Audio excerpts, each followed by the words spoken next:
De l'invité d'Europe Soir et je reçois ce soir le professeur Gilbert Deray, chef du service de néphrologie à l'hôpital de la Pitié-Salpêtrière à Paris.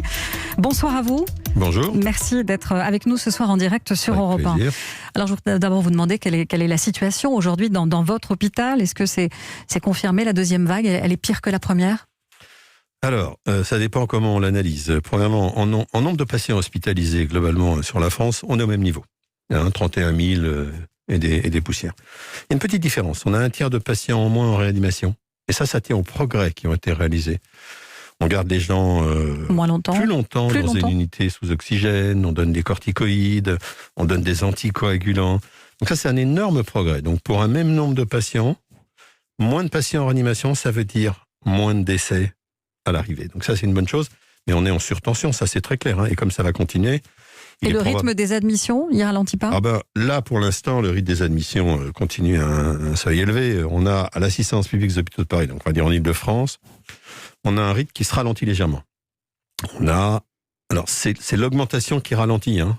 Voilà, c'est un peu comme les dettes. Hein. Ouais. Et on a un nombre de patients hospitalisés, un nombre de patients en réa qui augmente moins ces derniers jours. Si ça se confirme, c'est bon signe. Mais il faudrait après que ça se confirme sur toute la France, parce que comme vous le savez, c'est maintenant toute la France qui est concernée, et non plus Île-de-France et Est. Donc nous, ça va un peu mieux. C'est rouge partout, néanmoins.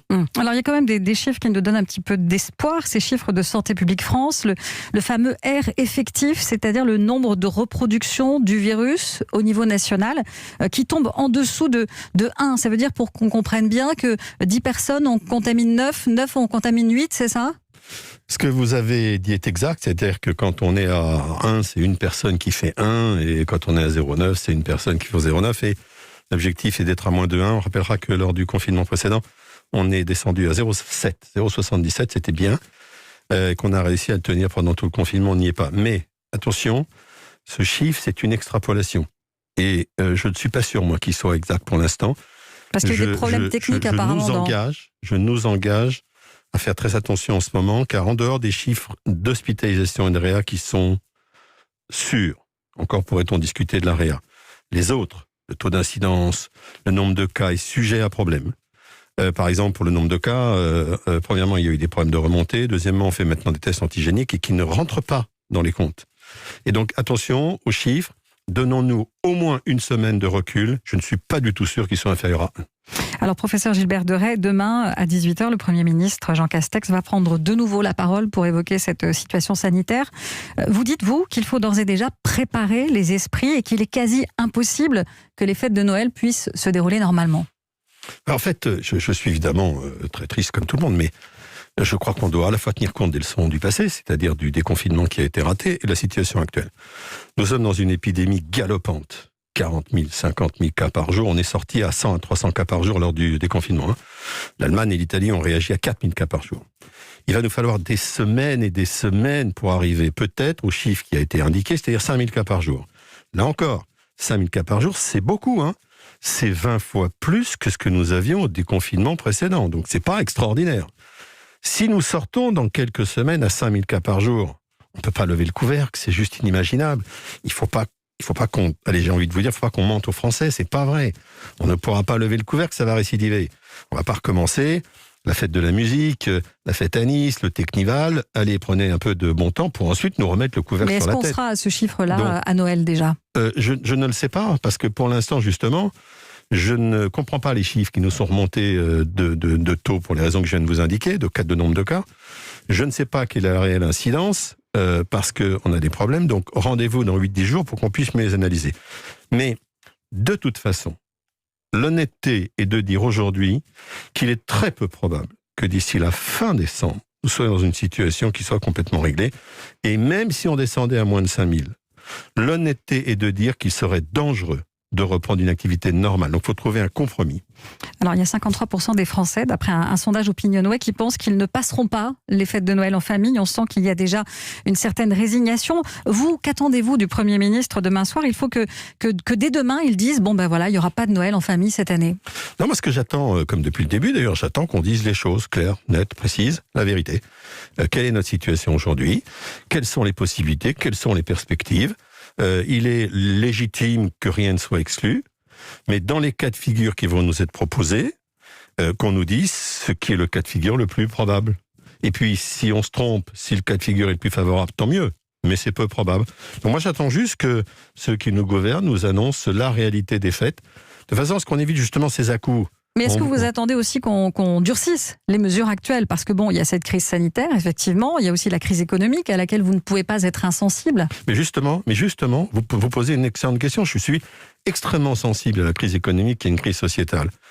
Quand on me dit oui, mais Noël, c'est la famille, je suis sensible à ça. Mais moi, ce que je souhaiterais en tant que maintenant citoyen en priorité, c'est qu'on réouvre des commerces. Que je préférerais que dans cette période de fin décembre, on commence à pouvoir réouvrir des commerces, donc à sauver des vies, parce que ce sont des vies qui sont en jeu dans ces commerces, plutôt que d'emblée recommencer à faire ce qu'on a fait l'été, des mariages, des fêtes, etc. C'est important ce que vous nous dites, parce qu'hier, ici même, dans notre émission SOS Petit Commerce, on a entendu beaucoup de détresse, beaucoup d'incompréhension aussi. Par exemple, les libraires nous expliquaient qu'ils pouvaient sans problème faire rentrer un client à la fois. Pourquoi c'est pas possible dans ces conditions de rouvrir les librairies? Mais ça vaut aussi pour beaucoup d'autres commerces. Hein. Et en fait, ça vaut pour tous les commerces. Bon, la librairie, c'est un symbole. Hein. Oui. On est bien d'accord. Mais moi, je suis aussi sensible au coiffeur qui peut, même si c'est pas un objet littéraire, qui est obligé de fermer sa boutique. Ou au marchand de jouets, il n'y a pas plus de risque de contamination chez le marchand de jouets que chez son épicier. Le fleuriste est un symbole. Le fleuriste. Donc, regardons les faits. Dans toute l'Europe, l'épidémie elle a flambé. Et même en Allemagne, même en Italie en particulier, alors qu'on a déconfiné, elle est juste un peu trop vite. Elle a flambé. Donc on sait que ce virus, il faut faire extrêmement attention. Et il y a un moment où malheureusement, on ne peut plus faire dans le, entre guillemets, excusez-moi l'expression, mais dans le détail. J'aimerais bien, moi, qu'on puisse. Pour le faire dans le détail, il faudrait, et peut-être qu'on y arrivera dans l'avenir, savoir exactement où se fait la contamination. Ce qu'on ne sait pas. Si on était capable demain de montrer, de prouver que chez les fleuristes, il n'y a pas de contamination. Laissons les fleuristes ouverts, etc., etc., etc. Pour l'instant, cet exercice de style est strictement impossible. Et on sait que si on laisse trop de commerces ouverts, trop de lieux ouverts, ça vaut pour les écoles, hein. Le choix des écoles, c'est pas un choix sanitaire qui a été fait, c'est un choix sociétal.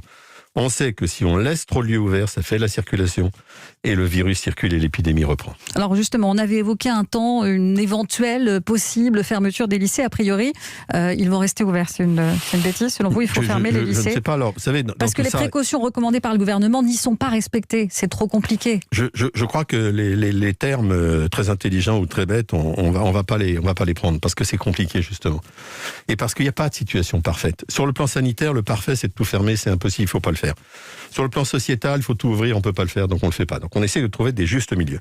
Oui, les lycées posent un problème, parce que le lycéen, et même probablement le collégien, contamine autant qu'un adulte. Et c'est évident qu'on a une forte circulation du virus. Donc soit on dit, on ferme les lycées, mais c'est un problème pour nos élèves. Soit on essaie de trouver des compromis. Moi, j'aimerais bien qu'on essaie de trouver des compromis. Et les compromis, ce serait d'avoir un meilleur contrôle sanitaire. Qu'on ait vraiment des lycéens qui puissent porter le masque, y compris dans la cour. Mais vous savez comme moi que c'est très compliqué de faire appliquer tout ça pour des lycéens qui sont pratiquement des adultes, vous l'avez dit. Toutes les heures, que les fenêtres soient aérées 3 fois par heure, etc. Parfois, il y a des classes où les fenêtres n'ouvrent même pas. Donc tout ça, c'est effectivement très compliqué. Je vous ajouterais que peut-être il va falloir là qu'on aille regarder un peu plus dans le détail. Il y a des villes, des endroits, des villages où à l'évidence on va pouvoir le faire, puis d'autres on va pas pouvoir le faire. Pourquoi alors fermer tous les lycées? Et enfin, peut-être qu'on peut se servir des tests antigéniques. Et si on faisait un dépistage massif, comme ça a été fait sur des campus américains, pour savoir quelle est la situation? On trouvera peut-être alors des lycées et des collèges où il n'y a rien, des lycées et des collèges où il y a des problèmes, et on va travailler sur cela. Et mettre de côté ceux qui sont contaminés, les contacts, et laisser les lycées ouverts. Et si on trouvait quelque chose de plus intelligent?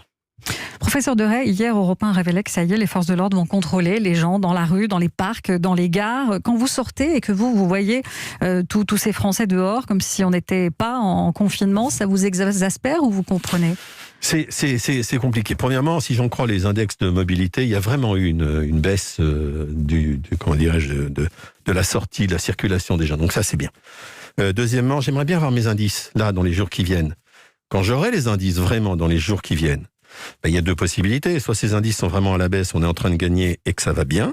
Soit ces indices ne sont pas à la baisse. Et oui, il faudra être plus sévère vis-à-vis des incivilités. Car c'est une incivilité. Merci beaucoup, professeur Gilbert Deray, de nous avoir apporté votre témoignage toujours éclairant ce soir en direct sur Europe 1.